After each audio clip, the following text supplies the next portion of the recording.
Le système immunitaire. Il est censé être notre meilleur gardien, notre défenseur le plus loyal.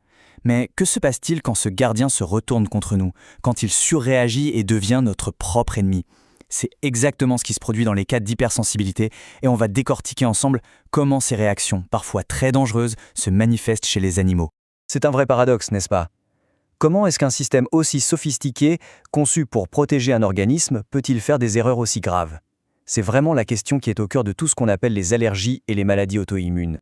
En termes scientifiques, on parle d'hypersensibilité. Et attention, c'est un point super important, il ne s'agit pas du tout d'un système immunitaire qui serait faible. Non, c'est tout le contraire. C'est un système qui surréagit, qui est tellement zélé qu'il finit par causer des dégâts. Alors, pour y voir un peu plus clair dans ce mécanisme complexe, les scientifiques ont classé ces réactions en 4 grandes catégories. Chacune a sa propre logique, son propre mode d'action. On va les explorer une par une, en commençant par la plus célèbre. Le type I, c'est ce qu'on pourrait appeler l'alarme allergique. C'est la réaction la plus connue, celle qu'on associe tous aux allergies. Le nez qui coule à cause du pollen, les démangeaisons, les éruptions cutanées qui apparaissent d'un coup. Alors, comment ça fonctionne? Eh bien, tout commence par une première rencontre, un premier contact avec un allergène. Le corps, à ce moment-là, est sensibilisé. Il se met à fabriquer des anticorps très spécifiques, les IgE. Mais c'est lors de la deuxième exposition que tout s'emballe. Ces IgE, qui sont maintenant collés sur des cellules sentinelles qu'on appelle les mastocytes, sonnent l'alarme et déclenchent une libération massive d'histamine. Et c'est cette véritable explosion chimique qui est responsable de tous les symptômes de l'allergie. Et cette réaction peut devenir absolument dramatique.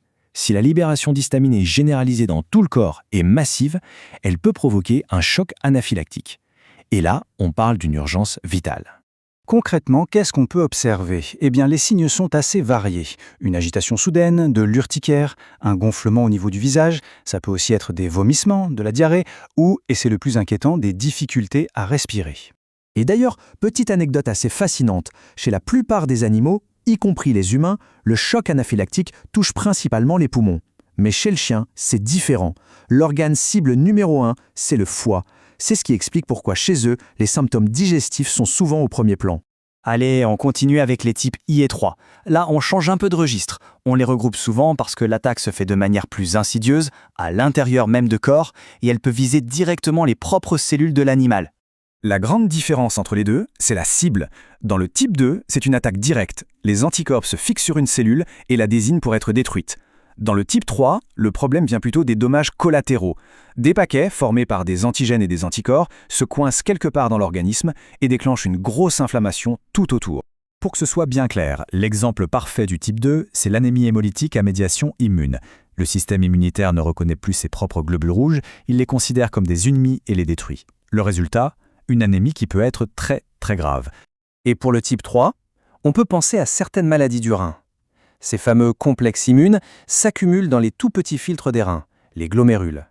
L'inflammation qui en résulte abîme petit à petit le rein qui finit par ne plus pouvoir faire son travail. Et enfin, il nous reste le type 4. On pourrait le surnommer la réaction à retardement.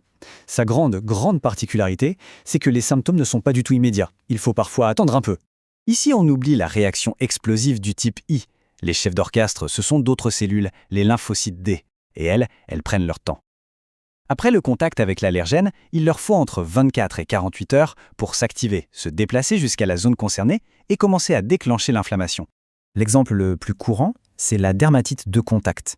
Vous savez, la petite rougeur qui apparaît sur le menton d'un chat à cause de sa gamelle en plastique, ou sur le ventre d'un chien qui a dormi sur un tapis neuf, eh bien ça, c'est souvent une réaction de type 4. Bon, voilà, on a nos 4 mécanismes de base. Maintenant, prenons un peu de recul pour rassembler toutes les pièces du puzzle et voir à quoi tout ça nous sert.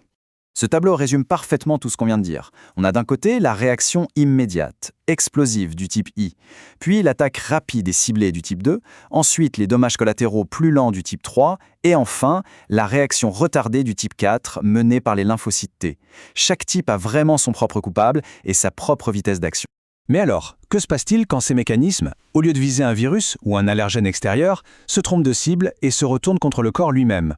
C'est là qu'on bascule dans le monde des maladies auto-immunes. C'est quand le système a tout simplement perdu la capacité de se reconnaître lui-même.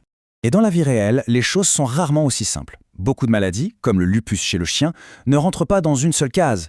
Ce sont en fait des cocktails complexes qui mélangent à la fois des attaques directes contre les cellules, donc du type 2, et des dommages causés par des complexes immuns, donc du type 3. Comprendre ces 4 mécanismes, c'est la base de tout. Mais ça ouvre aussi la porte à un défi immense pour la médecine vétérinaire. Comment calmer ce système immunitaire qui s'emballe sans pour autant l'éteindre complètement et laisser l'animal sans défense? Le futur, ce n'est plus de tout supprimer, mais d'apprendre à moduler, à calmer le jeu. Et c'est une question qui va façonner tous les traitements de demain.